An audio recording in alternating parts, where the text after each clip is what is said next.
Hello Glee fans, this is Shamus Kelley, video producer for The Tower Light, here with your opinionated Glee review of Season 4, Episode 20, Lights Out. Now, I had this grand plan when Glee started. I'm like, ooh, this is a funny joke I could make, this is a funny joke I could make, but I'm not trying to give you emotional whiplash like this episode of Glee decided to do. Now let's get the big thing out of the way. So there was a lot of talk about like abuse and, rape and, all that sort of stuff tonight. Now I'm gonna say, look.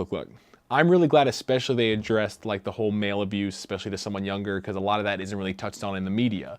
And a lot of people are like, why would Sam and Artie say that? Like, that's totally a thing that like, random male teenagers would say. They'd be like, yeah, man, good job, what's up? Like, I will give Glee like 1,000,000 points for that.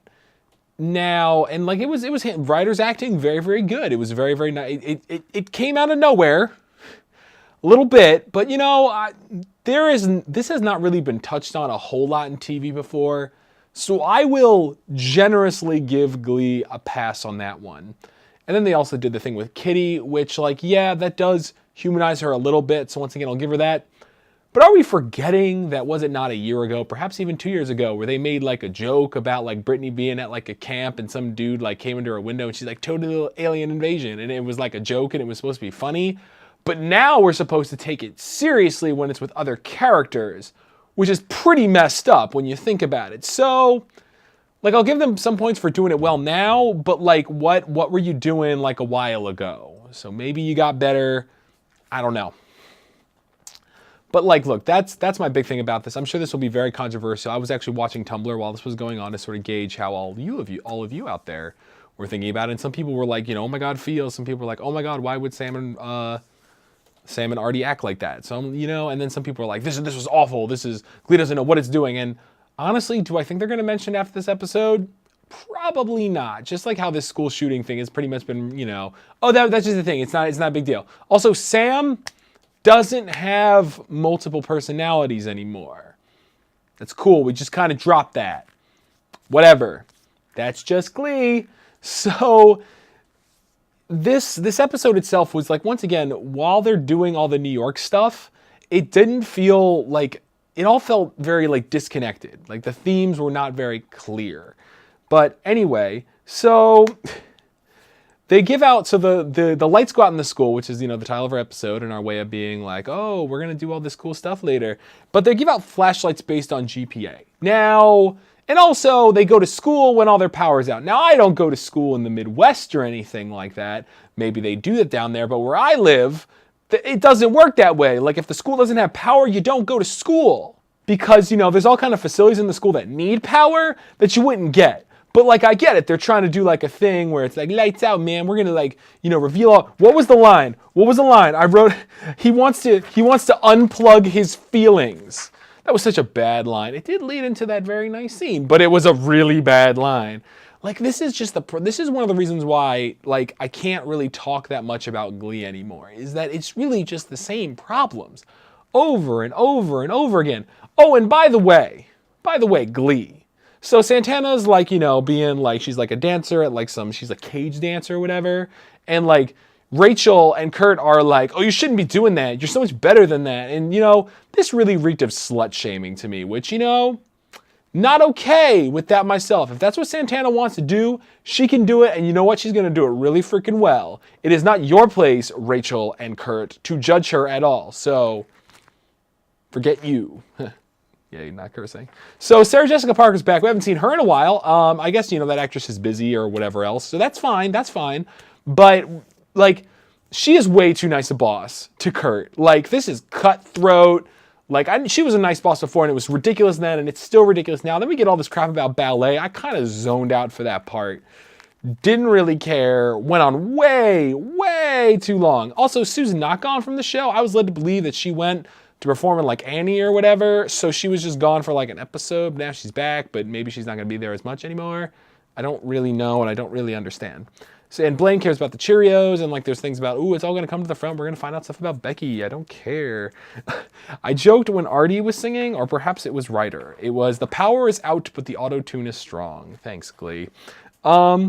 This is, and once again, with that big reveal about, the whole, molestation and things like that, The problem, while handled realistically, just came out of nowhere. It's that emotional whiplash that just, it doesn't work for Glee. Glee does not do it well, and if they continue on with this plot line, I assure you it's not going to do well. But I did like that they had Ryder be like, yeah, guys, it's fine, whatever. And it's clearly supposed to be that it's not okay. He's not okay with it. A lot of people on Tumblr were like, why would you do that, Glee? That's such a bad example to set for people. It's like, no. It was pretty clear that what they were saying was wrong. So, you know, once again, I'm fine with that. Ooh, I'm fine with something in Glee. I really don't know how to feel about that. Also, where's Finn? He's supposed to be helping Mr. Shoe. Oh, that's right. Corey Monteith went into, like, rehab or whatever. Whatever. It's all good. So Kitty broke up with Puck. Then we got the thing about Kitty. You know, great. Although, let's put it out there right now. If Kitty and Ryder start dating, I'm going to find that, like, a little kind of messed up. Like, because it's like, oh, two people who suffered abuse should be together. Like, that's the message it's going to send, and I don't want that. Now, granted, like the actors that play Ryder and Kitty do have a certain amount of chemistry on screen, but those characters being together now would just be kind of awkward. Like it can happen in real life, but I think it's a bad example for Glee to set, although Glee is not all about setting good examples, if you know what I mean. But also in an episode that deals with, like, abuse and things like that, there's, like, a song where Sue goes into, like, the bathrooms where, like, all the kids are and singing a song. Like, I get where the song is from and all that. It was just really weird to see a song about keep saying little girls when we just had a very intense scene of Kitty talking about herself as a little girl. So it was a little weird. It's a little weird. And also something people had mentioned on Tumblr, so I'm going to bring it up here because it was actually a very, very, very good point. So in the shooting episode, you have a trigger warning. Like, you have that whole, like, this is very serious. Like, you know, please be advised that there's some serious content. Is talking about molestation not a serious thing to talk about? Because, you know, people are a little sensitive to that, clearly, thank you, Tumblr, that people are very, very sensitive to that topic. I'm very, very sensitive to that topic. So I would have liked to, like, I still would have watched it, but I would have liked a little warning because, you know, that's kind of, you know, traumatizing to people. You know, you understand? They call it a trigger warning for a reason. Now, there may have been a network thing with that. I don't know. They can only get away with so many of those a season. I don't know. Once again, I'm still glad they did it. I'm still really glad they did it. So the ballet song, I didn't really care. You know, I know people have also asked me to point out, like, Sugar Watch or Joe Watch. Like, Sugar and Joe are gone. Don't really know where they went. It's not like I'm, like, terribly sorry to miss them or anything like that. It's not like, oh no, they're gone, because Glee completely needs all these new characters. Like, also remember, like Kurt had, like, a kind of boyfriend. Like, what happened to him? What happened to that guy from, like, the Adam's apples or whatever? I don't remember. Like, I don't understand, Glee. You drop things like it's crazy. So this episode, oh, and also, okay, also another kudos to Glee that they had a PSA at the end with, like, you know, the helpline and whatnot. That was super cool. I was super down with that. Like, doesn't make up for not having trigger warning at the beginning, but seriously, that was really, really cool.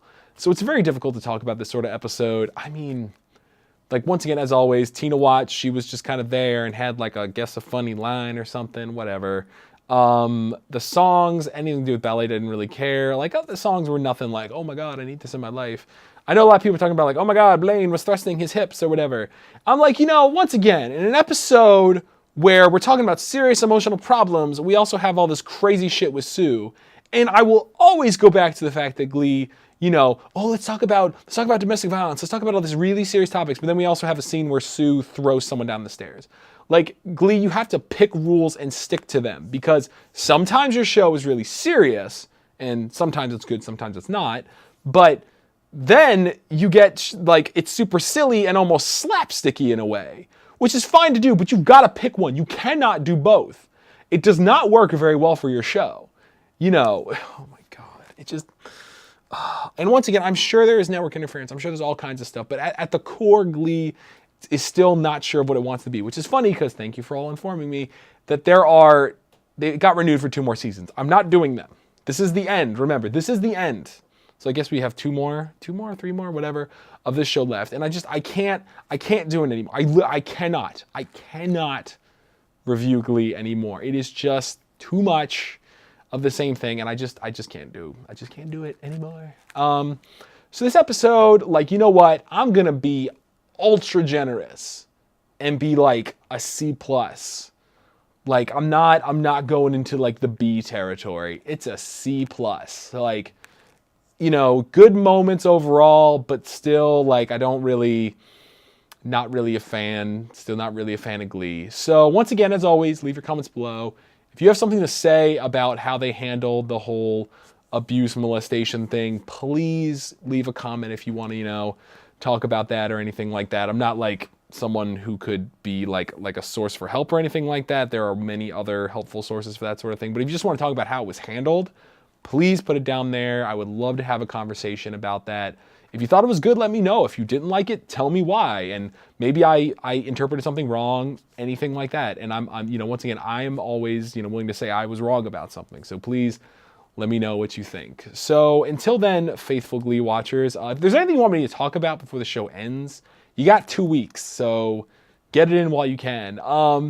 So until then, until next time, Opinionated Glee reviewers, see ya.